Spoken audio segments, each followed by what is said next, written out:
Welcome back on Siasa Brigade TV. I'm Virginia, and on today's Sako series, we have a guest with us. Kindly introduce yourself. Hello, good morning. I'm Sharon Aruguru Wawero.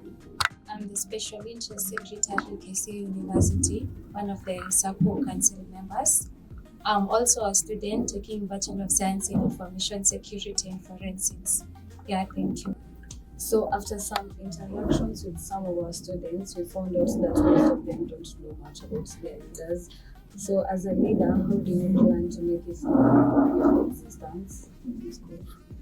Okay, I would say one of the challenges that we have is that in KCA we have so many online sessions, online classes that existed from the COVID time, from is it 2020? Yeah, from 2020. So most students don't come to school. That is one challenge. But then it is the duty of a student to find their leaders. You see, you should know your leader to know where you're supposed to get help.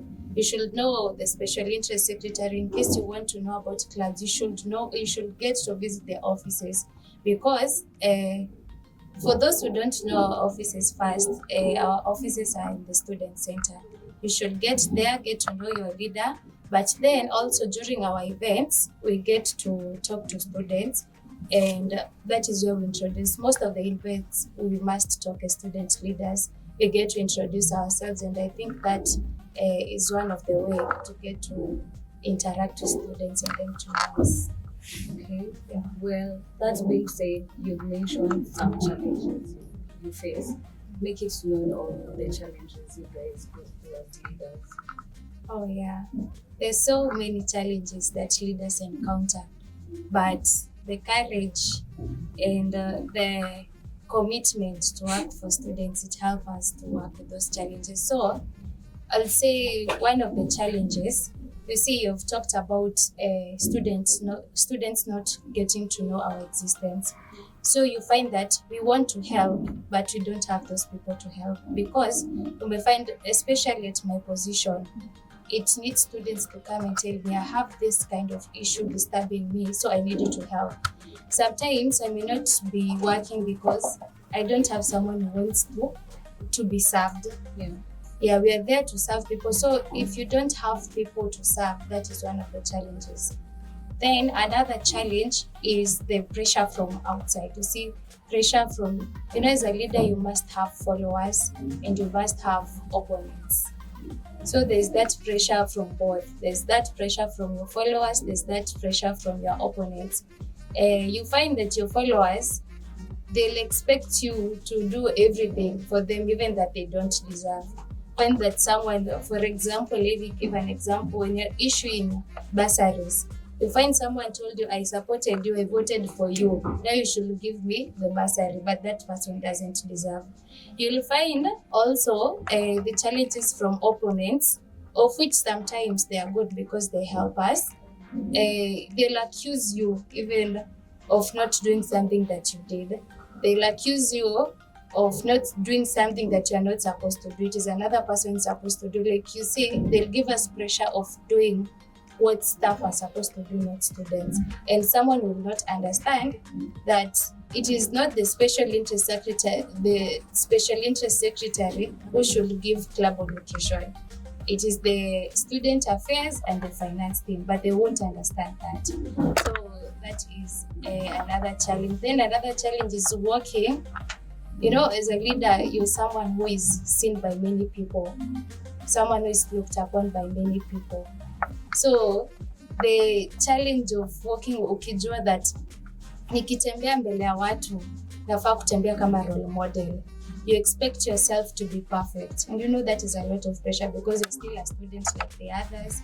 You're still a human being like the others, but you'll force yourself to be perfect so that other people may look upon you. Yeah, so on my side, those are the challenges that I've been facing us. Okay. During last year's elections, you campaigned to bring change to the students. What is the one thing you've done to show that you brought a change to the students in school? Okay. Yeah, we had our manifestos, we had our project, And we have achieved some we have not achieved. Some of the manifestos that we had was about bursaries, school bursaries, the SACCO bursaries that we offer to students. We had said that this year we'll give most students than other years have been given, than other councils have been offering. We gave more students the bursaries, and it was not the usual amount that they get from before. You'll find that from before, most students were getting 2,000, 5,000 only. But this time, we made a challenge and we offered. Most students actually got 10,000, others got 20,000, others 18,000. And you find that is a very impact, because most students, you cannot help students who are at home. You cannot help students useme unafanya kazi shule na watu wengi wako nyumbani because they can't provide for fees. So that was one of the things that we did. That was one of the changes that we made. Then also, I'll say on my part, I serve students with the disabilities. So you'll find that last year the council was not as concerned as we are about them. We get to interact more with them. We get to get their challenges. They had so many challenges, and we get to discuss with the Vice Chancellor about them, and some of them are being sorted right now. Yeah, that's a lot. That's so nice. So does your leadership in the SACCO influence the career path you chose, or you are planning to practice politics outside school? Okay. Yeah. I'm planning of pursuing politics later in life. I've done it from since when I was a child. I've never been a raia in anywhere I went, from primary school to secondary school and now in campus. And actually, even before being the special interest secretary, I was a class rep, then I was a delegate, and then to being the special interest secretary. So I'd say that it is something that follows me. And I know that it will still follow me even out of school. I like being in leadership because I like being in a position that people look up to me to serve them, to help them. Actually, my leadership is more of serving, not being a boss. I like being in a position that I know I'm responsible for everything that is happening here. In case anything happens wrong, I won't go to blame someone else. I'll be the one to be blamed. So I hope that even in my future, whatever position I'll be, if it will take politics, if I'll be an MCA, a governor, or even a president, I want to be in a position where Kenyans can look at me and say that huyu ametusaidia. Kutoka huyo kuwe hapa, vitu zimebadilika. That is what I want. So I'll always be in leadership, and I'll always ask for that favor from God to be in that position and to serve people how it's supposed to be. Okay. Yeah. So what values are important to you as a leader? The most value that is very, very important, and it should be applied with all leaders, is integrity. You should work with integrity as a leader, because once you have integrity, you're someone who is not to be blamed, either in front of people or not, or even alone. There's also that guilt that eats you when you're alone. You might do something wrong and other people don't know, then ujiambie that juu wengine wajui, acha tu mimi nikae. But you see, as a leader, it attacks you even when juu umezoea ukiwa mbele ya watu, you're supposed to be a role model.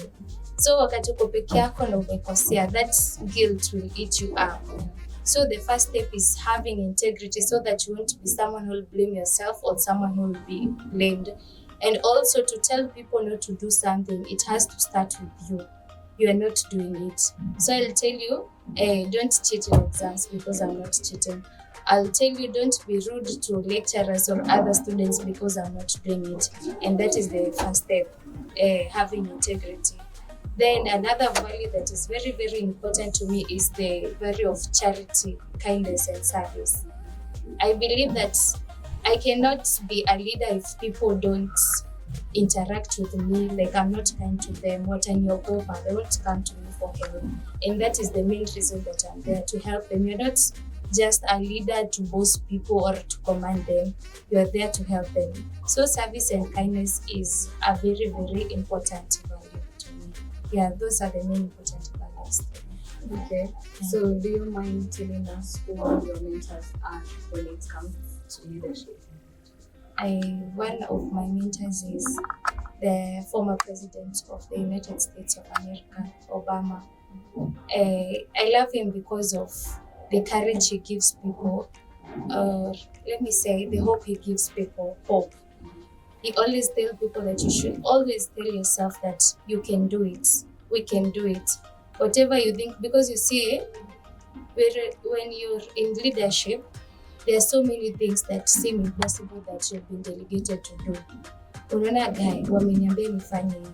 I've been given a whole event to run. How am I going to do it? It is my first time. So the first thing that I always tell myself from Obama is I can do it. Yeah, that's why he's my mentor, because he gave me the hope that everything is possible. Yeah. Okay, that is so nice. It will scale them to something more flexible. What are your hobbies, talents? One of my hobbies is doing charity works. I am a scout actually, and our motto as scouts is service. So like having a group where we go to children's homes, we go to churches, we do community work. That is one of my hobbies. I just love doing service to people. Nikitoka hapo nasema leo nimesaidia watu wengi. It encourages me, it builds me actually. Without service hata sijui, I'll be demeaning myself a lot, but having that, it is what encourages me. It will give me, once I've been done serving people, I can do another, let me say another course, I can do another work. Nimejua nimefanya hii, like you see how before working, you first do volunteer work before being employed. It is very important because in that you learn serving people and serving children from children's home. I get to learn that people should be served in this way. You should interact with people in this way. And another hobby I do is singing. I do sing, I play music instruments, I play the piano and guitar. I really love singing. Yeah, it also encourages me a lot. Yeah. Okay. That was an insightful conversation we've had, and I thank you so much for coming. I'm sure the students are going to know more about you now. So thank you so much for coming. Thank you. I also hope that you'll continue planning more of these interviews. See, you gave me a challenge that most students don't know us. So if we get to do more of these interviews, it gives us a chance to interact with them. We appreciate it so much. Okay. Thank you so much, guys, for joining Siasa Brigade TV. I was your host, Regina. Thank you.